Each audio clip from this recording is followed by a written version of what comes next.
You know Tom Cruise. The man who runs faster than his own problems, survives explosions like it's cardio, and smiles like he's hiding a secret about alien souls. But how did we get from the cute guy in the 80s to the man who literally jumps off airplanes for your entertainment?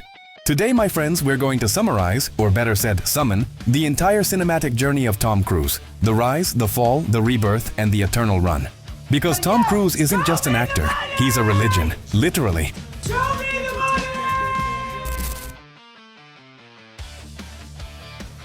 Let's start in the 90s, when Tom was no longer just a Hollywood heartthrob, he wanted to be immortal. After charming the world as the hot vampire, hot pilot, and hot bartender, Cruise decided to create his own empire. He founded Cruise Wagner Productions, because why just act when you can control everything, right? And thus began Mission Impossible, a saga that would become his personal playground for defying death.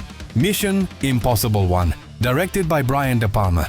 Tom hangs from the ceiling, sweating, shaking, not using a stunt double because stunt doubles are for mortals. Mission Impossible 2. John Woo says, "We need slow motion, doves, and Tom hanging off a mountain." And Tom says, "Cool, I'll actually hang from the mountain." No CGI, no safety nets, just Tom's pure belief that gravity is optional. Then Mission Impossible 3 hits. J.J. Abrams gives us emotional stakes, gadgets, and the most important thing in Cruise's career. The running scene. From now on, every Tom Cruise movie must include him sprinting in a straight line like the floor is lava and the Oscars are at the finish line. The trilogy ends and we realize something. Tom Cruise doesn't age, he respawns. But not everything was stunts and smiles. Around this time, Tom wanted to prove he could act too. Like, really act. He enters his sad man phase. In Eyes Wide Shut and Magnolia, he explores the dark corners of the human mind, which, let's be honest, probably prepared him for Scientology. In Magnolia, he plays a self-help guru who screams about dominating women but cries alone in his dad's deathbed. The Academy goes, "Give him an Oscar nom, he's traumatized enough." Then come Vanilla Sky, Minority Report, The Last Samurai, War of the Worlds, and you realize every character is just Tom Cruise dealing with existential dread while running. And in Collateral, for the first and only time, he's the villain. A silver-haired hitman who makes Jamie Foxx drive him around LA. Yes, Tom Cruise plays a murderer, but he's still kind of charming.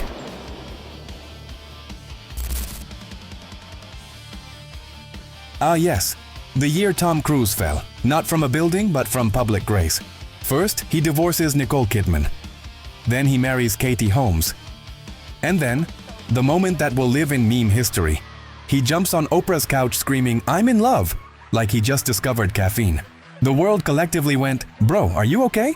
Then South Park releases the legendary episode Trapped in the Closet, mocking him and Scientology.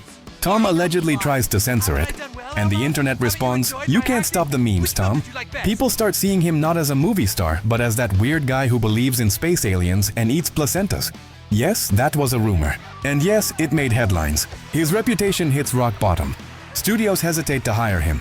For a moment, Tom Cruise was no longer the star. He was the crazy guy from Oprah. But like any good hero, he was about to make the greatest comeback in Hollywood history. Before the scandals, before the jumps, before Scientology, there was Baby Tom. He appears briefly in Endless Love, 1981, and Hollywood goes, "Who's that kid with the teeth and the confidence of a full-grown man?" Then he stars in Losing It, The Outsiders, and finally Risky Business, the movie that made him a legend. You know the scene, white shirt, no pants, sunglasses, sliding across the floor. That single dance made more people buy Ray-Bans than any ad campaign in history. From there, Tom finds his formula. Play a cocky young guy who fails, learns something about honor or friendship, and wins at the end. Then Top Gun happens in 1986. He says, "I'll do the movie, but I want to fly real jets." Producers, "That's impossible." Tom. Exactly, that's the point. Top Gun makes him the sex symbol of the 80s, the symbol of American adrenaline, and the only man who can sell aviator glasses, motorcycles, and nationalism all at once. Here's where things get spicy. In 1985, Tom's wife Mimi Rogers introduces him to Scientology, a religion that claims humans are immortal beings called Thetans. Their cosmic backstory includes an alien overlord named Xenu who dropped frozen souls into volcanoes on Earth. Tom heard that and went, "Cool, can I do my own stunts too?" He climbs the ranks to OT3, which supposedly gives him control over mind and body. Basically, God mode. That belief, according to many, is what drives him to risk his life in every movie. Because when you think you can't die, you jump off planes for fun. People make fun of him, sure, but it also explains everything. Why he insists on doing every dangerous stunt himself. Why he smiles after near-death experiences. And why he's still doing it at 60. To Tom, pain is an illusion, and box office numbers are proof of divine power. After the Oprah incident, people thought his career was over. Then in 2011, he comes back with Mission: Impossible – Ghost Protocol. The plan was to introduce Jeremy Renner as the new Ethan Hunt. Tom said, "Nice try." Then he literally climbs the tallest building in the world, the Burj Khalifa, himself. No doubles, no CGI, just Tom, a rope, and his massive belief that gravity is a suggestion. And that's when the legend was reborn. From that movie on, the Mission: Impossible formula changes. No more numbers, now each one has a subtitle. He builds a consistent team: Luther, Benji, Ilsa. And most importantly, the marketing focuses on Tom almost dying. Each trailer shows him hanging off something new. A plane, a helicopter, a cliff, a moving train. He's like a child who discovered insurance doesn't apply to movie stars. Then came Top Gun: Maverick. People thought it was just nostalgia. But no, it saved the box office. After the pandemic, Cruise became the savior of cinema. Christopher Nolan literally thanked him for bringing audiences back to theaters. Because while others stream movies on their phones, Tom says, "If you're not watching me risk my life on a 20-meter screen, you're doing it wrong."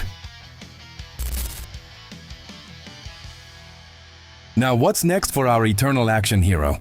Rumor says Mission: Impossible – Dead Reckoning Part 2 might be his last as Ethan Hunt. But let's be real, the man's going to keep running until the sun explodes. He's already developing Top Gun 3, a sequel to Days of Thunder, and even a movie based on his insane Tropic Thunder character, Les Grossman, the angry, sweaty movie producer who dances in his office. At this point, Tom Cruise is not acting. He's documenting his immortality. You could drop him into a volcano and he'd climb out smiling, saying, "That was a great take. Let's do another one." And that's it. All of Tom Cruise's movies, life, scandals, and jumps summarized faster than he runs in every film. If you like this video, hit the like button before Tom jumps on it. Subscribe, because if not, he might just show up hanging from your window.